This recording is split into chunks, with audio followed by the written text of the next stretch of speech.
The short-sided miss exposes everything about your short game, but if you understand how to control loft, strike and trajectory, you'll never fear this shot again. Let me show you how.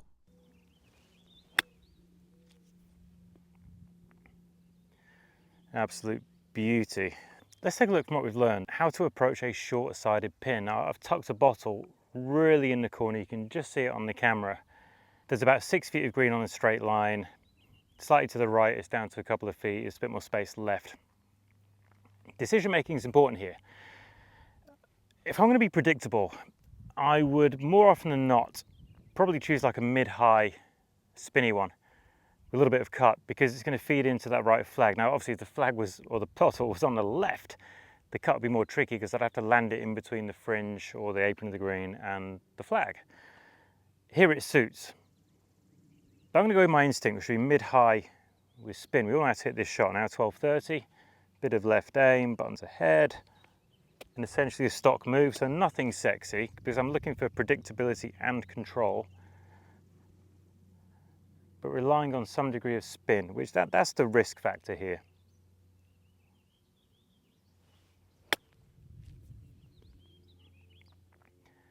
Hit it really well, probably aimed a little bit too far left, had the control, but you know what?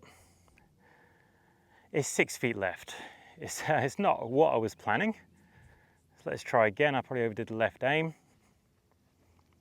but it wasn't bad. I wouldn't be upset. 12:30 face shaft up, 90 meters far left this time, stock move.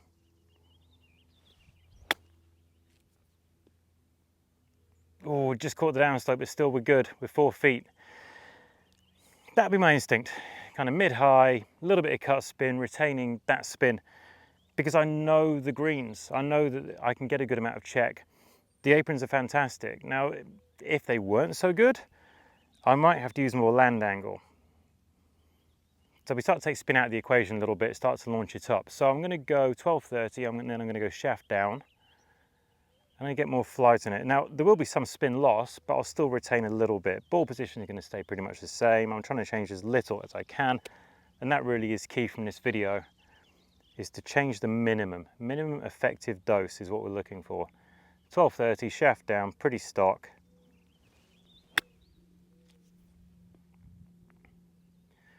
Absolute beauty.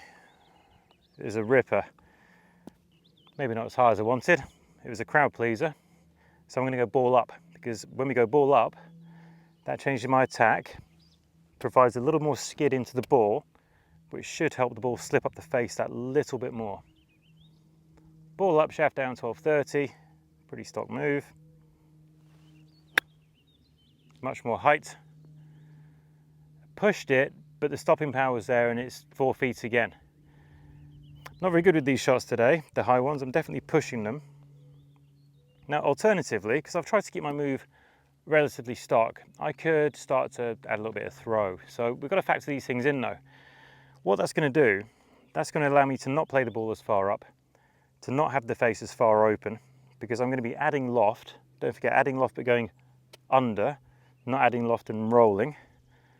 I can get trajectory here with a swing change and subtle setup changes.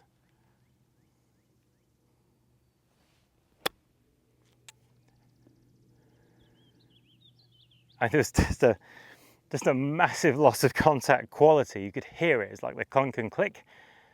But I was looking for that, and like I mentioned in previous videos in this series, when I start to do this, I do compromise contact point on the ground. If I stand up a little bit faster, I probably hit quite as far back. So let's do that, shall we? A little bit on the face, a little bit on the shaft, more release. I'm going to stand up a touch just to bring that contact point slightly towards the ball. Let's see what we get. A high push. The worst shot out of the lot. Oh boy, hopefully you've learned something from that.